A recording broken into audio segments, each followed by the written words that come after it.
For the learners, it's common to overreact to the situation which don't actually need an emergency action. But would you expect panicking and overreacting from examiner? I don't think so. Let's have a look on this footage from actual driving test. The learner was driving at a safe, controlled speed around 25 miles per hour. A lady and a child began crossing the road from the right as no vehicles were approaching from their side. We can clearly see in this footage that they are looking towards the learner approaching from the left. No sudden movement, no attempt to run across, and this is very common. People often cross like this when one side is clear. They cross the first half of the road and then they wait for the second half to be clear.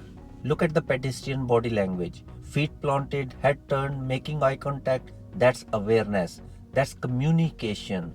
The learner's speed was steady, no harsh braking needed, and the situation was under control. Pedestrian awareness isn't just about stopping, it's about reading their body language, controlling your speed, eye contact, and planning ahead to keep situations safe, not panicking and braking. Yet the examiner hit the brakes and mocked this as a dangerous fault. But question is, was it really dangerous or an overreaction from examiner?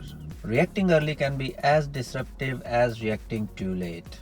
And the most heartbreaking part is that throughout the entire test, learner drove without any fault, apart from this so-called dangerous fault. Thank you very much for watching. I will see you in the next one.